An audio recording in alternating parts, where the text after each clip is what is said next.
All right, on today's episode of Python Papi, we're back inside our smart contracts project. Let's have a look at what we're going to be going over today.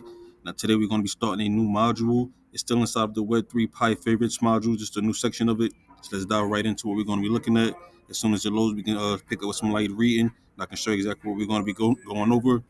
And yesterday we completed actually deploying our contract to the Anvil blockchain. We got that out of the way, and today we're going to be going over encrypting our private key in Python. So in this section, we will go over the proper procedure to encrypt our private keys and secure our sensitive data in Python. Moving forward, we'll be working with tools that will automatically do the encryption for us so that we never have to risk our private or sensitive data. Plain text refers to us storing our private data in simple and plain language that anybody can read. This is something that we also never want to do. If we are storing it correctly, we still want to encrypt the data to ensure that only the allowed eyes are reading the data. So the first thing we will do is open up a file we will call encryptkey.py. This is where we will write the script to encrypt our private data.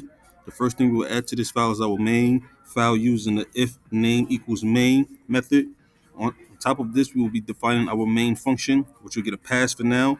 This will look like this. We have define main to encrypt our data. To encrypt our data, we'll be using a built-in Python library called getPass. The getPass module provides two functions, which will look like this. With the getPass.getPass function, which is going to hold prompt equals password as a parameter, and string equals none as a second parameter. Now, prompt will prompt the user for a password without echoing. The user is prompted using a string prompt, which defaults to password.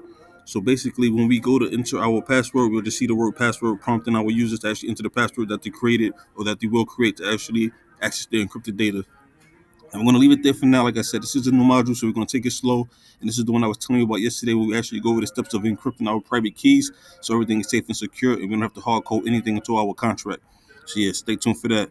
But of course, I will keep you posted every step of the way. For now, this is the Python Papi. You guys stay Gucci.